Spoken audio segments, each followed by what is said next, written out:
Adding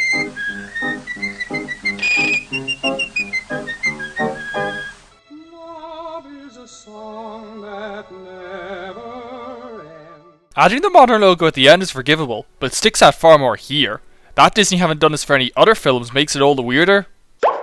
Early Disney films just love giving their title cards context. Here they have the translucent texture of looking at shadows through another leaf. That Bambi has some of the most detailed backgrounds in the history of animation is common knowledge, but that doesn't detract from them one bit. What I especially like is how sometimes it approaches photorealism, and at other times, the rich landscape paintings of romanticism artists. Sometimes both are in the same shot. No matter the point in history, Disney animation can always be counted on for backgrounds worthy of losing oneself in.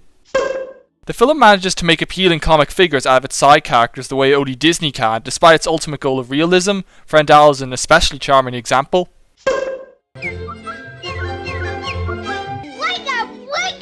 Given how little dialogue there is in the film, it can't help but call attention to a common problem with talking animals, which is that only plot-relevant animals have the ability to do so.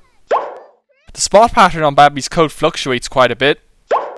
What's so great about the character design is how it's so realistic, but remains as appealing as the more rounded design aesthetic Disney usually uses. Bambi himself is very nearly as instantly sympathetic as Dumbo.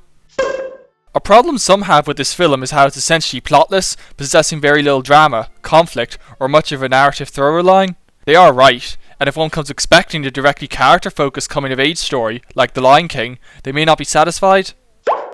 However, that's the film's great triumph. Its fascination with nature and the animal kingdom, with a tone akin to a documentary of vignettes of animals behaving as actual animals, coupled with the strengths of Disney animation at its prime, singles out as nothing less than a true work of art.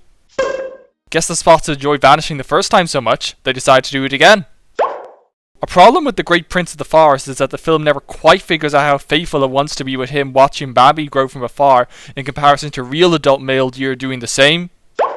Despite the lightness of the narrative, the film is very easy to appreciate personally, given Bambi's experience is common to all. Early on, he's born, finds new things, and is amazed by them. When done right, an all-animal cast can speak superbly about the human condition. The possum on the right is the longest here, yet when Bambi rotates his head halfway around, it hasn't switched sides accordingly.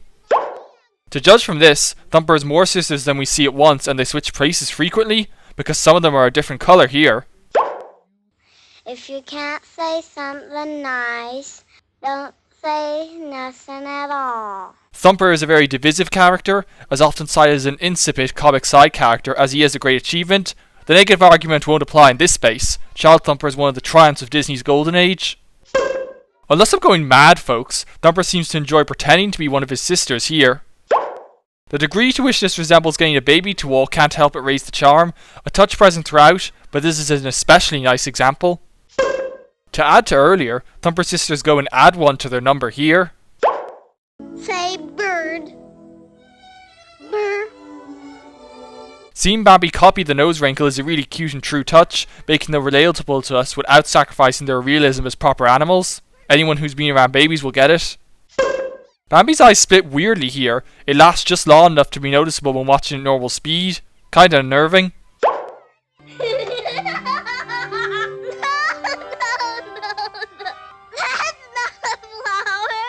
Many Disney characters thus far have had stellar voice performances, but Child Thumper is the first where it's indisputably irreplaceable. It's no surprise he was created largely based on the child actor's performance.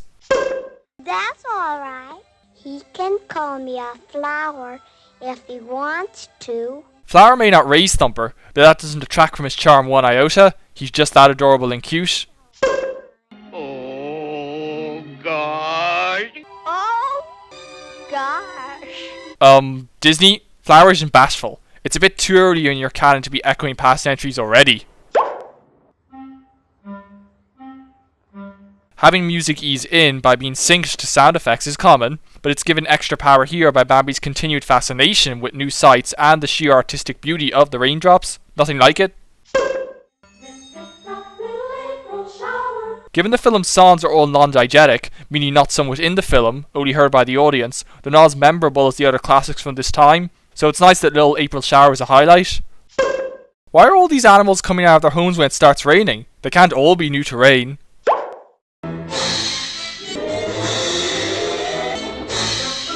I love specific instruments being tied to specific actions in the film's score as much as the next guy, but the symbols being used for the lightning calls just a bit too much attention to itself.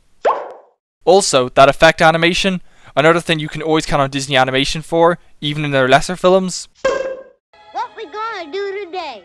I'm going to take you to the meadow. It's a very wonderful place. Then why haven't we been there before? You weren't big enough. It's nice how the dialogue often strikes a balance, like the animals themselves, between being true to animals and to people. The meadow, site of cinema's most famous death, is visually sketched in looser strokes than the familiar woods. The more emotionally potent places are, or will be, the less realistic they look. It's achieved so delicately that it registers at just the right level. Even given Bambi's mother checked it seemed safe, it's still a little odd she let him wander out of her sight at his first time on the meadow. Bambi's mother's head seems to regress to the fawn stage here.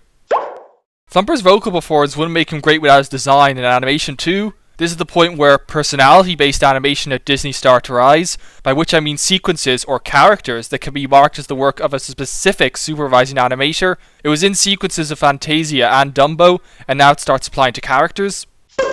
I dig how Bambi's reaction to touching the water is the same as the duck that he stamped by earlier. Comic echoes are comic, folks. This goof is nitpicky, but given how visually realistic the film is, it should be mentioned. When Bambi blinks here, the reflection doesn't blink the second time. The camera movement mostly hides it, but Feline's reflection can be seen standing up here while she doesn't. Hello. To what extent this resembles Yondir, I cannot say, but the way Bambi's still at the age where girls are yucky makes for grins all round. Bambi was so distracted, he didn't even rub it away. She licked his forehead, not his cheek. Take it as you will, but Aunt Aina is missing a hoof here. Feline's eyes change colour in this scene. They switch back later, but it takes a fair while. The Great Prince is a stag, as his antler size shows. How come he's the only one around? We don't see any other deer with antlers that long.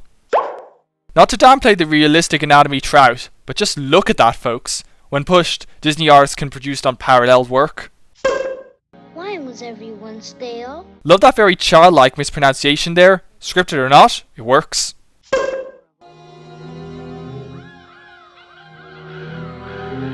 Listen to Man's theme. It works for much the same reason John Williams' Jaws theme works, being a rising progression of just a few notes. Continuing the trend set earlier, the tense arrival of Man has the lighting get more abstract and thus more brutal. The decision to not show Man was a wise one. The film portrays him as more of an intangible force than a proper person, and that works far better when we see only the results of his actions. Really dig that. That's the way a child learns, after all.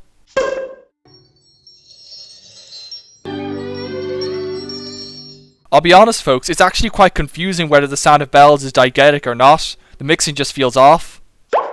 Perhaps the subtlest principle of Disney-style character animation is how physical contact between characters can develop story and emotion, a mostly invisible mentality, superbly demonstrated in this scene.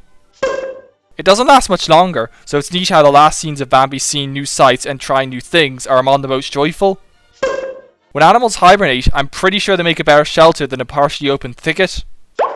Flower remains as charming and lovable as ever in the scene, especially with his fatter and longer fur. Deer actually do eat bark in the winter. The research shows in ways other than the anatomy and movement, folks.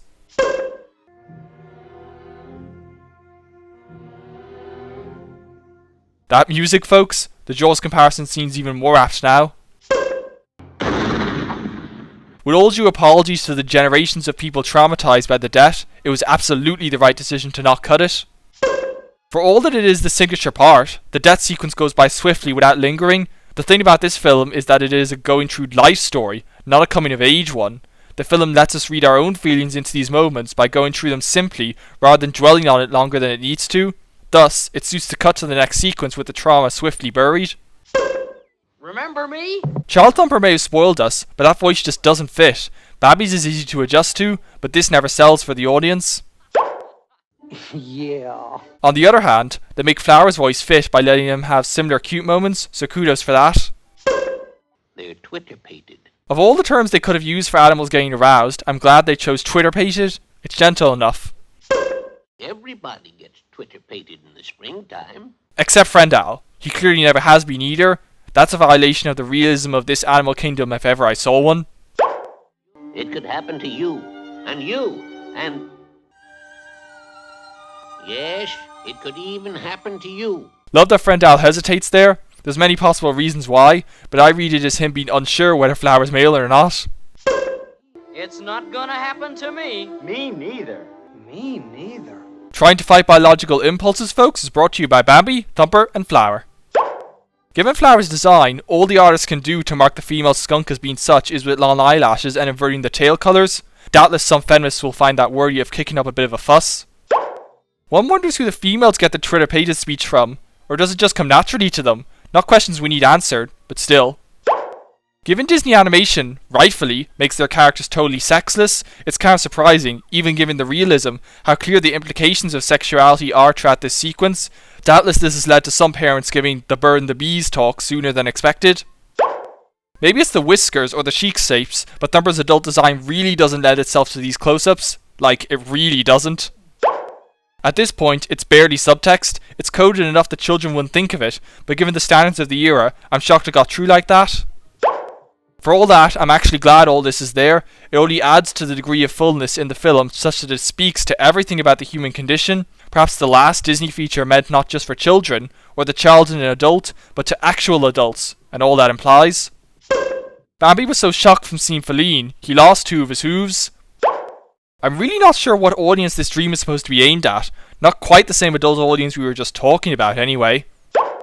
I'm not saying we need this deer fight to have been obviously foreshadowed or anything, but the Buck Bambi fights does come a bit out of left field. For all the work in other areas, this is the most visually impressive scene. Lit like hardcore film noir, it really leaves quite an impression. Whenever it's lit blue, Bambi is losing, and whenever it's lit yellow or orange, Bambi is winning. That way, we know what's going on despite the abstract imagery. It's amazing how it's handled in such a manner that the use of colour isn't consciously obvious too. A new usage of the background change relative to the scene's danger level is how they get gradually more impressionistic and less realistic with each switch. Characters actually properly age in this film, yet the Great Prince clearly isn't any older than when Bambi was a fawn. Maybe they were trying to show that he doesn't look like he ages at all, but no, they didn't quite get there. Again, the film's storytelling mode is very unconventional for a family-friendly film, but there's still no denying it doesn't give it much of an actual climax. These crows take off here. During the dissolve, the ones in front are gone. Feline's eyes go to brown again here. This time, it takes until the denouement for them to switch back. Of course, they just miss each other. Way to generate a climax, filmmakers. It's appropriate that man's theme spends a minute and change building up, given the threat he brings this time is far greater. It can be argued the film cheats by only showing the dead body of a one-scene character and the effects of the gunshots near other extras, but that's a moot point, doesn't rob the scene of any merit. Either these dogs are a bit sick, or they're pulling the same switcheroo trick Thumper's sisters pulled. How else to explain a colour change like that? Having man provide presents to attack dogs is a neat concept, especially given how the dogs are drawn in such a deformed fashion. So man has been coming to hunt in this forest for at least several seasons, and he didn't think to put the fire out when he and the others went hunting? Yeah, I really don't believe Bambi could have recovered enough from his wound to run on speed with his father. They gloss over it well, but still. That particular shot is a concept art money shot if ever I saw one, folks. Consider how man is not bested by the end, merely avoided.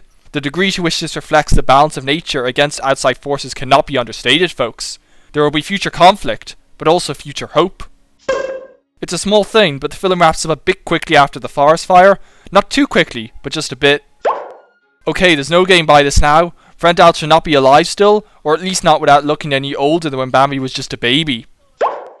Hurry up, Bambi. Aww. It's another reason why Flower makes such an impression despite not being in the film that much. He's just that sweet. Flower and his child were approaching without Flower's mate, yet here she is with him and all the others. Though this is a film children can love, and many have, it is unquestionably a film actually aimed at adults. That, more than anything else, really sets it apart, and marks it as the last film with a mature gravity that never again dominated a Disney film the way it did here.